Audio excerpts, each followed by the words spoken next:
Hello everyone, আজকে চলে এসেছি তোমাদের সাথে একটা মাছের পাতুরি রেসিপি নিয়ে।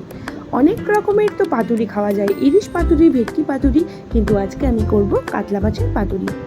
তার জন্য কলা পাতাগুলোকে খুব ভালোভাবে কেটে নিয়ে ধুয়ে একটু গ্যাসে আগুনে সেঁকে নেওয়া হয়েছে। তারপর কি মশলা করা হবে তোমাদের সাথে সেটা শেয়ার করেছি। আর সেটা মশলাটা করা হয়ে যাওয়ার পর কাতলা মাছের টুকরোগুলোকে ভালোভাবে একটু তেল ছিটিয়ে সেই মশলা দিয়ে মেখে ওপরে একটা কাঁচা লঙ্কা দিয়ে সেই পাতাটাকে কিন্তু বেঁধে দেওয়া হয়েছে।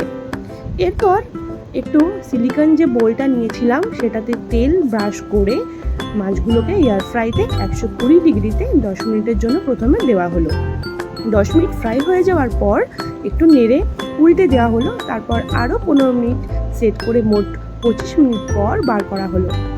এরপর তোমাদের সাথে শেয়ার করছি, দেখো ভেতরের যে সফটনেস কতটা এসেছে। এয়ার ফ্রাইতে কিন্তু ভীষণ সফট হয়ে যায় আর খুব কম সময়ের মধ্যে হয়ে গেল, কোনো ঝুট ঝামেলা ছাড়াই। আজকে এইরকম রেসিপি তোমাদের সঙ্গে শেয়ার করলাম। জানি এই রেসিপি তোমরা অনেকেই করেছো, আগে খেয়েছো। আমি যেহেতু প্রথমবার করলাম তাই শেয়ার করলাম। টাটা।